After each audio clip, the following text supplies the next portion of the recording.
Welcome everyone. PS success point চ্যানেলের পক্ষ থেকে সবাইকে শুভেচ্ছা। আশা করি প্রত্যেকে ভালো আছো। আজকের এই ভিডিওটি মূলত বিদ্যাসাগর বিশ্ববিদ্যালয়ের অন্তর্গত যারা ইতিহাস অনার্স নিয়ে বর্তমান ফার্স্ট সেমিস্টারে পড়ছো, মূলত তাদের উদ্দেশ্যেই আজকের এই ভিডিও। আজকের এই ভিডিওতে আমি আলোচনা করব ইতিহাস অনার্স ফার্স্ট সেমিস্টারের MJ 1 অর্থাৎ ফার্স্ট সেমিস্টারে অনার্সের একটি পেপার পড়তে হয়। আমি একটি ভিডিও আপলোড করে দিয়েছি পূর্বে, সিলেবাস কী কী বই পড়তে হবে এই সিলেবাসের উপর, এবং প্রিভিয়াস ইয়ারে প্রশ্নপত্র নিয়েও। তোমরা জানো যে ফার্স্ট সেমিস্টারে যে একটি পেপার তোমাদের পড়তে হবে, সেই পেপারটি হচ্ছে ভারতের প্রাচীন যুগ, এবং সেই প্রাচীন যুগের একদম আদি থেকে খ্রিস্টপূর্ব ষষ্ঠ শতক পর্যন্ত পেপারটি রয়েছে।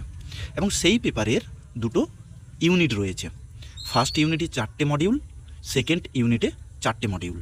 ফার্স্ট ইউনিটের যে 4টি মডিউল রয়েছে তার ফার্স্ট ইউনিট থেকে আজকের কতকগুলো গুরুত্বপূর্ণ প্রশ্ন নিয়ে আলোচনা করব। তোমরা দেখতে পাচ্ছ যে ফার্স্ট ইউনিটের ফার্স্ট মডিউল থেকে 2024 থেকে 25 সেশানে তোমরা পরীক্ষা দিবে। তো এই ফার্স্ট মডিউলে অর্থাৎ ইউনিট 1-এর ফার্স্ট মডিউলের যে পার্টটি রয়েছে সেটি হচ্ছে আন্ডারস্ট্যান্ডিং আর্লি ইন্ডিয়া। এই মডিউল থেকে যে সমস্ত প্রশ্নগুলো ফাইনালের জন্য মোস্ট ইম্পর্ট্যান্ট, সেই প্রশ্নগুলো আজকের এই ভিডিওতে তোমাদের সামনে তুলে ধরব। তোমরা জানো যে তোমাদের যে প্রশ্নপত্রে 3 ধরনের প্রশ্ন হবে ফাইনালে। এক হচ্ছে 2 নম্বরের প্রশ্ন, 2 হচ্ছে 5 নম্বরের প্রশ্ন, 3 হচ্ছে 10 নম্বরের প্রশ্ন। তো আজকের এই ভিডিওতে আমি 3 ধরনেরই প্রশ্ন ফার্স্ট ইউনিটের ফার্স্ট মডিউল থেকে কি কি হতে পারে সেই প্রশ্নগুলো তুলে ধরব। তো প্রথমে আমরা দেখে নিব 2 নম্বরের কি কি প্রশ্ন এই মডিউলটা থেকে হতে পারে। আন্ডারস্ট্যান্ডিং আর্লি ইন্ডিয়া যেটি রয়েছে, প্রথম প্রশ্ন 2 নম্বরের যেটি রেখেছি সেটি হচ্ছে ভারত নামের উদ্ভব কিভাবে হয়। 2 নম্বর প্রশ্ন হলো ভারতের ভৌগোলিক সীমানা ও আয়তন উল্লেখ করো। প্রত্যেকটি প্রশ্ন ভীষণ ইম্পর্টেন্স। 3 নম্বর প্রশ্ন হলো ভারতের ইতিহাস রচনায় প্রাচীনতম সাহিত্যিক উপাদান কী কী। 4 নম্বর প্রশ্ন হলো 4টি জীবন চরিতের নাম লেখো। 5 নম্বর প্রশ্ন হলো ইতিহাস পুরাণ বলতে কী বোঝো। 6 নম্বর প্রশ্ন হলো কালিদাসের লেখা নাটক ও কাব্যের নাম লেখো। প্রত্যেকটি প্রশ্ন খুবই গুরুত্ব সহকারে তোমরা উত্তরগুলো রেডি করে এখন থেকে দায়িত্ব সহকারে পড়তে শুরু করে দাও।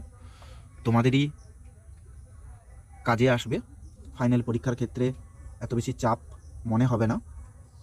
7 নম্বর প্রশ্ন হলো বিদেশি লেখো বলতে কী বোঝো।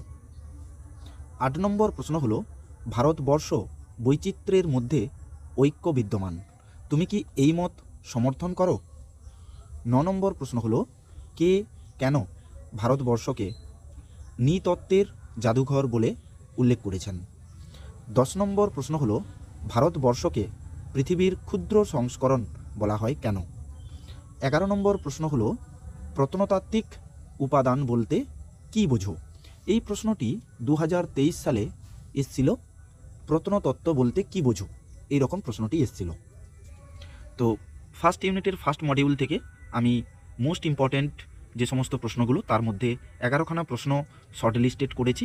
এই প্রশ্নগুলো ভীষণ ইম্পর্টেন্স, তোমরা অবশ্যই এর উত্তর রেডি করে পড়তে শুরু করে দাও। তোমাদের কারোর যদি কোনো সমস্যা থেকে থাকে তাহলে তোমরা এই নিচে দেওয়া নাম্বারে হোয়াটসঅ্যাপ করতে পারো। এরপরে আমরা দেখে নিব 5 নম্বরের কী কী প্রশ্ন ইম্পর্টেন্স রয়েছে। 5 নম্বরের আমি 4টে প্রশ্ন ইউনিট 1-এর ফার্স্ট মডিউল থেকে রেখেছি। প্রথম প্রশ্ন হলো কলহনের রাজতরঙ্গিনী সম্পর্কে যা জানো লেখো। 2 নম্বর প্রশ্ন রেখেছি প্রাচীন ভারতের প্রত্নতাত্ত্বিক উপাদান হিসেবে লিপি ও মুদ্রার গুরুত্ব লেখো। 3 নম্বর প্রশ্ন রেখেছি প্রাচীন ভারতের ইতিহাস চর্চার উপাদান হিসেবে বিদেশি সাহিত্যের ভূমিকা আলোচনা করো। এই প্রশ্নটি এইবারে ভীষণ ইম্পর্টেন্ট। 4 নম্বর প্রশ্ন রেখেছি প্রাচীন ভারতীয় ইতিহাসের উপাদান হিসেবে দেশীয় সাহিত্যের মূল্যায়ন করো। এই প্রশ্নটি 2023-এ 5 নম্বরের এসেছিল। কাজে দেশীয় সাহিত্য 23-এ প্রশ্নটা দিয়েছে, সেই কারণে আমার মনে হয়েছে এইবারে তোমরা যারা 24-25-এ পরীক্ষা দিবে বিদেশি সাহিত্যটাকে তোমরা গুরুত্ব সহকারে পড়ে যেও। এরপরে আমরা দেখে নিব 10 নম্বরের এই মডিউল থেকে কি প্রশ্ন ইম্পর্টেন্স রয়েছে। আমি 10 নম্বরের একটি মাত্র প্রশ্ন এই মডিউল থেকে সাজেস্ট করছি। এই প্রশ্নটা অবশ্যই দায়িত্ব সহকারে তোমরা পড়ো। ভীষণ ইম্পর্টেন্ট প্রশ্ন, আসার সম্ভাবনা রয়েছে 10 নম্বরের প্রবল। প্রশ্নটি হচ্ছে, প্রাচীন ভারতীয় ইতিহাস পুনরুদ্ধারের ক্ষেত্রে সাহিত্যিক ও প্রত্নতাত্ত্বিক উপাদানগুলির তুলনামূলক গুরুত্ব আলোচনা করো। এই প্রশ্নটি দুভাবে আসে। যে প্রশ্নটি এখানে রেখেছি এইভাবে হয়, সাহিত্যিক ও প্রত্নতাত্ত্বিক দুটো একসঙ্গে মার্চ করে প্রশ্ন আসে। এছাড়া শুধু সাহিত্যিক উপাদান আসে, আবার শুধু প্রত্নতাত্ত্বিক উপাদান আসে। তো তোমরা দুটি ভাগকে ভালোভাবে পড়ে যেও, সাহিত্যিক উপাদানও আর প্রত্নতাত্ত্বিক উপাদানও।